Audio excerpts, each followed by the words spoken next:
ನಮಸ್ಕಾರ, ಶುಭೋದಯ, ಶುಭ ಮುಂಜಾನೆ ಪ್ರೀತಿಯ ವಿದ್ಯಾರ್ಥಿಗಳಿಗೆ, ಶಾಲಾ ಶಿಕ್ಷಕರಿಗೆ ಹಾಗೂ ಶಾಲಾ ಸಿಬ್ಬಂದಿ ವರ್ಗದವ್ರಿಗೆ ನಿಮ್ಮೆಲ್ಲರಿಗೂ ವಿದ್ಯಾಶಕ್ತಿಯ ವಿಜ್ಞಾನದ ತರಗತಿಗೆ ಆತ್ಮೀಯವಾದಂತಹ ಸ್ವಾಗತ ಕೋರ್ತಾ ಇರೋದು ನಾನು ನಿಮ್ಮ ವಿಜ್ಞಾನದ ಶಿಕ್ಷಕಿ ಅಶ್ವಿತಾ ಮಲ್ನಾಡ್.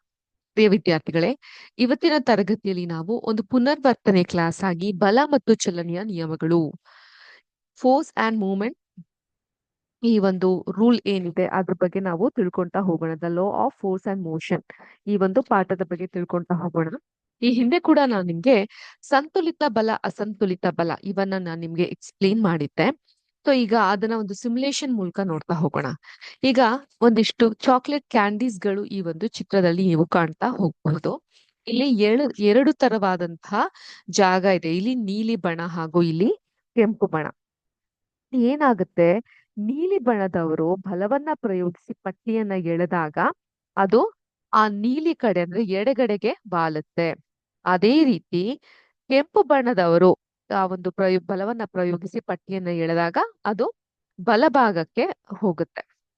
ಅಂದ್ರೆ ಎರಡೂ ಬದಿಯಿಂದ ಸಮ ಬಲವನ್ನ ಬಳಸಿ ಪಟ್ಟಿಯನ್ನ ಏನಾದ್ರೂ ಎಳೆದ್ರೆ ಅದು ಚಲಿಸೋದಿಲ್ಲ. ಉದಾಹರಣೆಗೆ ಇಲ್ಲಿ ನೀಲಿ ಬಣ್ಣದಿಂದ ಒಬ್ಬ ವ್ಯಕ್ತಿಯನ್ನ ನಾನು ತಂದು ಎಳಿಲಿಕ್ಕೆ ಹೋದಾಗ ಇದು ಲೆಫ್ಟ್ ಫೋರ್ಸ್ ಅಂದ್ರೆ ಎಡಭಾಗಕ್ಕೆ ಹೋಗ್ತಾ ಇದೆ, ಆಯ್ತಾ. ಅದೇ ರೀತಿ ನಾನು ಕೆಂಪು ಬಣ್ಣದ ವ್ಯಕ್ತಿಯೊಬ್ಬನ ತಂದು ಇಳಿಸಿದಾಗ ಅದು ಎಲ್ಲೂ ಹೋಗ್ತಾ ಇಲ್ಲ, ಹಾಗೆ ನಿಂತ್ಬಿಟ್ಟಿದೆ. ನಾನು ಇಲ್ಲಿ ಸಮ್ ಆಫ್ ದ ಫೋರ್ಸಸ್ ತೋರಿಸಬಹುದು, ವ್ಯಾಲ್ಯೂ ತೋರಿಸಬಹುದು, ಸ್ಪೀಡ್ ತೋರಿಸಬಹುದು. ಸೊ ಇಲ್ಲಿ ಇನ್ನೊಬ್ಬ ಕೆಂಪು ಬಣ್ಣದವನ್ನ ತಂದು ಆತ ಎಳಿಲಿಕ್ಕೆ ಶುರು ಮಾಡಿದಾಗ ಸ್ಪೀಡ್ ಇನ್ಕ್ರೀಸ್ ಆಗ್ತಾ ಇದೆ. ಇಲ್ಲಿ 50 ಇದೆ, ಇಲ್ಲಿ 100 ಇದೆ. ಅದು ಬಲಭಾಗಕ್ಕೆ ಹೋಗಿ ಬಂದು ನಿಲ್ತಾ ಇದೆ. ಸೊ ಕೆಂಪು ಬಣ್ಣದ ಕಡೆಗೆ ಅದು ಹೋಯಿತು. Red wins. ಅರ್ಥ ಆಯ್ತಾ? ಸೊ ಆದ್ರಿಂದ ನಾವ್ ಏನ್ ಇದ್ರಲ್ಲಿ ಅರ್ಥ ಮಾಡ್ಕೊಬೇಕು, ಎರಡೂ ಬದಿಯಿಂದ ಸಮ ಬಲವನ್ನ ಬಳಸಿ ಪಟ್ಟಿಯನ್ನ ಎಳೆಯತೊಡಗಿದಾಗ ಅದು ಚಲಿಸೋದಿಲ್ಲ. ನಾನು ಇಲ್ಲೂ ಸಹ ನೀಲಿ ಬಣ್ಣದ ಒಬ್ಬ ವ್ಯಕ್ತಿಯನ್ನ ನಿಲ್ಸಿ ಎಳಿಲಿಕ್ಕೆ ಹೋದಾಗ ಅದು ಯಾವುದೇ ರೀತಿ ಚಲಾವಣೆ ಆಗ್ತಾ ಇಲ್ಲ. It is stagnant. ಅರ್ಥ ಆಯ್ತಾ? ಸೊ ಎರಡೂ ಅಸಮ ಬಲವನ್ನ ಬಳಸಿ ಪಟ್ಟಿಯನ್ನ ಎರಡೂ ಬದಿಗಳಲ್ಲಿ ದಾರದ ಮೂಲಕ ಎಳೆದ್ರು ಅಂತ ಇಟ್ಕೊಳ್ಳೋಣ. ಆ ಸಂದರ್ಭದಲ್ಲಿ ಪಟ್ಟಿಯು ಯಾವ ಬದಿಯಿಂದ ಹೆಚ್ಚು ಬಲ ಪ್ರಯೋಗ ಆಗ್ತಾ ಇದೆ, ಸೊ ಯಾವ ಕಡೆಯಿಂದ ಹೆಚ್ಚು ಫೋರ್ಸ್ ಆಗ್ತಾ ಇದೆ ಆ ಕಡೆಗೆ ಅದು ವಾಲುತ್ತೆ. ಸೊ ಅದನ್ನ ಸಂತುಲಿತವಾಗಿಲ್ಲ ಅಥವಾ ಅಸಂತುಲಿತ ಬಲ ಪಟ್ಟಿಯ ಚಲನೆಯ ದಿಕ್ಕಿನಲ್ಲಿ ಪ್ರಯೋಗ ಆಗ್ತಾ ಇದೆ ಅಂತ ಹೇಳ್ಬಹುದು. ಅರ್ಥ ಆಯ್ತಾ? ಅಸಂತುಲಿತ ಬಲ ಅಂತ ಹೇಳ್ಬಹುದು. ಅಂದರೆ ವಸ್ತುಗಳು ಚಲಿಸುವಂತೆ ಮಾಡಲು ಅಸಂತುಲಿತ ಬಲವು ಅದರ ಮೇಲೆ ಪ್ರಯೋಗವಾಗಬೇಕು ಅನ್ನೋದು ನಮಗೆ ಇದರಿಂದ ತಿಳಿದು ಬರುತ್ತೆ. ಐ ರಿಪೀಟ್, ಒಂದು ವಸ್ತು ಅನ್ನೋದು ಚಲಾವಣೆ ಆಗ್ಬೇಕು ಅಂತ ಹೇಳಿದ್ರೆ ಅದರಲ್ಲಿ ಅಸಂತುಲಿತವಾದಂತಹ ಬಲದ ಪ್ರಯೋಗ ಆಗ್ಬೇಕು ಅನ್ನೋದು ನಮ್ಗೆ ಇದರಿಂದ ಗೊತ್ತಾಗುತ್ತೆ. ಸೊ ಯಾವ ಕಡೆ ಹೆಚ್ಚು ಬಲ ಇರುತ್ತೋ ಆ ಕಡೆಗೆ ಆ ಒಂದು ವಸ್ತು ವಾಲುತ್ತೆ ಅನ್ನೋದು ನಮ್ಗೆ ಇದರಿಂದ ಗೊತ್ತಾಗುತ್ತೆ.